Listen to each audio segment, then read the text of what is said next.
Welcome back, everybody. We are keeping the conversations in climate and sustainability going right here on Pattrn, and we're pulling this next topic directly from the bookshelf. Yes, millions of good books end up being thrown away every year, and one Florida organization is doing its part to keep literature out of the landfill. Joining us from Pinellas Park, Florida, is George Brooks, the founder of the Book Rescuers, and his wife, Sarah Brooks, as well. George and Sarah, thanks for joining us. George, we're going to start with you. Tell us how the Book Rescuers got started and just how big this endeavor has become. And really, in scale of we haven't even made a dent. It is nowhere near where we won't stop till it gets to how big it really could be, because over 100 tons land in Tampa Bay's landfills weekly alone. Of just books and media. But we started off, I met an Amazon seller that was throwing away 10,000 pounds every single week. And COVID had just taken out my business of furnishing hotels, and all the libraries were closed. And luckily, my wife is as crazy as I am, because I came home and I told her what was happening. And she said, so I think we should take these and we should rescue them and find them homes. And she said, we have no other choice. They're getting thrown away. They've got to be saved. So we held 3 events in our driveway, 800, 1,200, and 2,200 books. And people were loving it. And we then spent couple months to build out 20 double-sided bookshelves on wheels so we could bring 10,000 books to different locations every other weekend throughout Tampa Bay. Wow. It was, and at the time, we didn't have the overhead, and we were doing them all at $1 a piece. And I had 100-yard sale signs that I would put out 3 hours before the event, and 2-mile radius, bringing them in from everywhere. And that's amazing. Not even much after.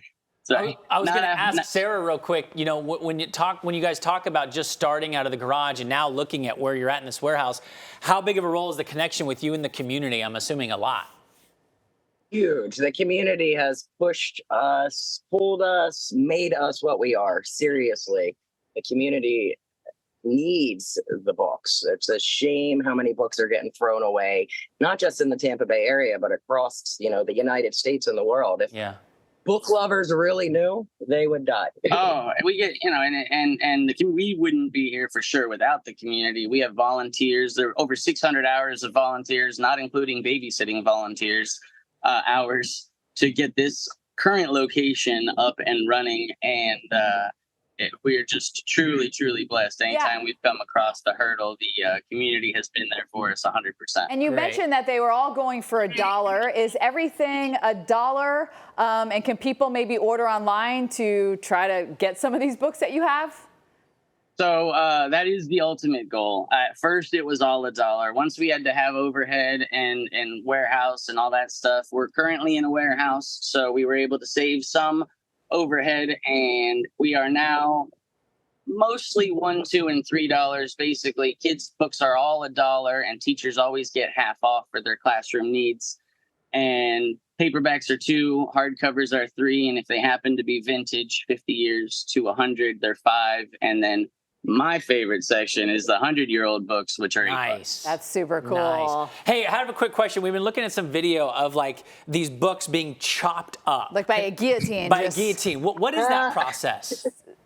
So controversial, very. One video hit 20 million views. It is sad. It was unknown to us when we started that books could not be just recycled. They have to, if they're hardcover especially, they have to have their spines cut off and then the hardcovers removed, because they can't be recycled that way. And I was venting to a volunteer of ours. Yeah, because we get mostly from organizations like Amazon sellers, not Amazon themselves, but individual sellers.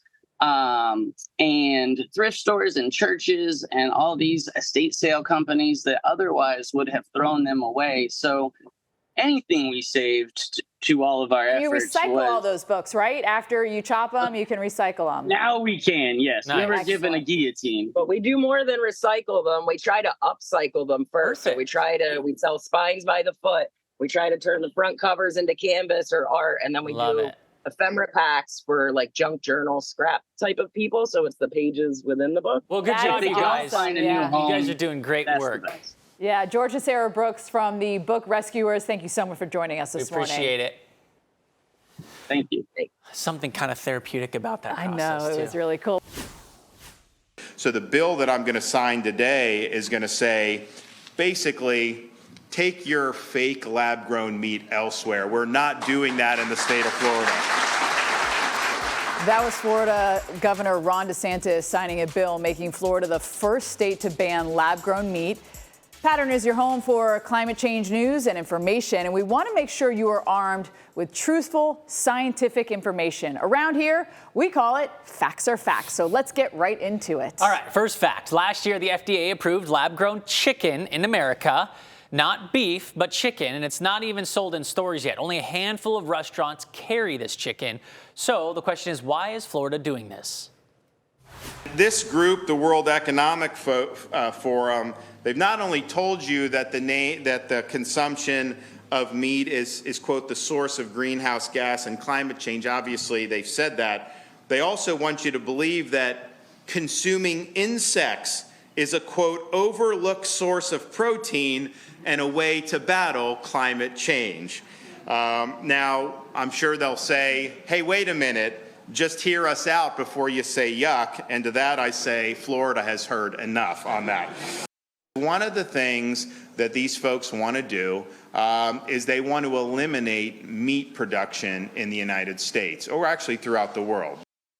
All right, so our next fact here, fact number 2, let's see what the World Economic Forum actually says. They say, quote, as global demand for animal proteins and fats continues to climb, introducing complementary methods of production alongside the transition of more sustainable methods of conventional production can relieve the growing tension between scale and sustainability.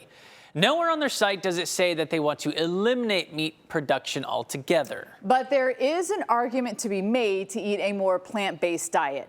Taking a look at the amount of emissions produced by animals, beef production greatly outweighs everything else. Nearly 100 kilograms of greenhouse gases emitted per kilogram of food product. All right, so the United Nations says in the case of ruminant livestock, such as cows and sheep, methane production, a greenhouse gas that is more potent than carbon dioxide, exacerbates the problem. And speaking of methane emissions, we don't even know why Florida is in the middle of this, because when you break it down by state, the EPA says the top 3 emitters are Texas, Oklahoma, and Missouri. Fact number 3, the Texas beef industry generates 5 times more emissions than Florida every day. So to sum it up, one only lab-grown chicken is approved. That is beef. So that's number 1. The only, thing we have approved is chicken, not beef. Number 2, the World Economic Forum is not trying to take away your steaks and hamburgers. And 3, even when comparing states where emissions from beef and cows is an issue, Florida isn't even in the top 3. So the big question for the governor is, why are you doing this? All right, so there may be some insight here that I can share with you. Half of all agricultural land in Florida is involved in the cattle industry. And the cattle and calf sales each year brings in more than $500 million. So I get it. There's a lot of money for Florida's economy, but is there really a threat here? Last year, conventional meat sales brought in more than 600 times the amount of money as plant-based alternatives. So it's doubtful that the tides will be turning anytime soon there. Mm-hmm. And we know how the governor feels, but what about the average person? A recent survey by Purdue University found that 60% of people polled say they're willing to try cell-cultured versions of chicken, pork, and beef. But what we really want to know is, how does it taste? That's the question. Dave Malkoff had the chance to try this thing out. Here's his take. So it's definitely got the flavor of chicken. The texture is a little more homogeneous. It's not that the layers of muscle that you would get, so you bite through that and your teeth are pulling it apart. You don't get that, and it tastes more like chicken than plant-based or anything. This is meat-based, so I'm eating meat from an animal that kind of never existed in the first place. It's so Dave, wild. that is so It's weird so to wild. think about. But what's wrong with Oh, just my having goodness. options and letting people choose what they want to eat, right? If that's Yeah. what you want, that's fine. Can you cook this the same way as all other kind of chicken? Can you boil it? Can well, you put it maybe. on the grill? I mean, you saw them grilling it up there. Yeah, I know. How big can it get? That's Yeah. so interesting. I like everyone being willing to have some choice, right? Well, as we move on, saving the planet, no small feat, as you know, and there's some good news for the front lines in the ongoing fight against climate change. Yes, the U.S. Bureau of Labor Statistics is raising the bar on their projections for environment-focused career opportunities. A new wave of jobs related to conserving natural resources and protecting the environment are on the horizon. The BLS projects an increase in demand for green work from 2020 to 2030, with significant spikes in opportunities for wind turbine service technicians. Ooh, yeah. And, I know that sounds like a cool job, environmental scientists, more than doubling the current demand for those positions. Wow. So if you're looking to start a career, you know someone who is in sustainable or have that sustainable approach, we've got some really good news for you. Yes, the American Climate Corps Job Board is active right now. National Climate Advisor Ali Zaidi joins us with all the details. Ali, so good to see you. Thanks for coming on. Let's first start with how the Climate Corps came up with this and what the purpose of this is. Great to be with you. Look, a few years ago, a number of young people, others advocating for bold climate action, came together and I think sourced this idea that President ran on, which was to launch a civilian climate corps modeled after the conservation corps of the FDR era. The president proposed that to Congress, but didn't wait for them to take action. He announced that he's taking executive action to stand up the American Climate Corps. And this past Earth Day launched the jobs board, literal positions folks can apply for. Our goal is to have 20,000 boots on the ground by the end of the summer in this first class, and we're eager to be in the recruiting phase for specific positions. So we really want to know how many different kind of job titles are there for some of these applicants to choose from? You mentioned the 20,000. Is there, how many specific different titles can they go for? We've got hundreds of positions, and they really, I think, meet people where they are. Diverse set of backgrounds, fielding into diverse set of ways to engage. That's everything from boosting coastal resilience by helping build out mangroves in Puerto Rico, learning how to be a solar installer in Philadelphia, learning how to chase down methane leaks with LIDAR in the Southwest. Really just a diverse ways of getting into the clean energy and climate economy. We need everybody to see a pathway in to this massive opportunity and massive responsibility for this generation.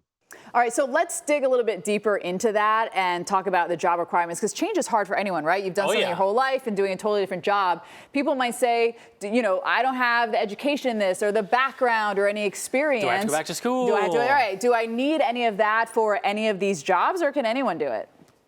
One of the things we did on the front end of standing up the American Climate Corps is a number of listening sessions, lots of hours and thousands of people weighing in. And one of the things we heard, which we have been able to implement, is really a no background necessary, no limitations on what you need to know entering the Climate Corps.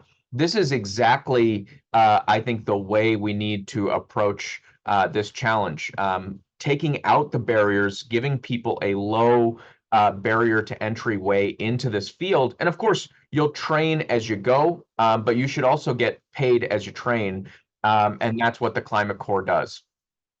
And real quick, why is this so important for the youth to get involved, specifically the youth? Look, we're going to need millions of people filling the roles of building the clean energy future.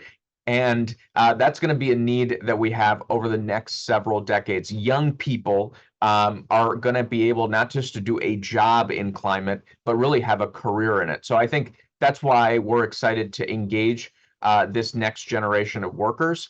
And by the way, they're raising their hands. People want to be in these roles, taking on this crisis at this moment, and President Biden's excited to be their partner.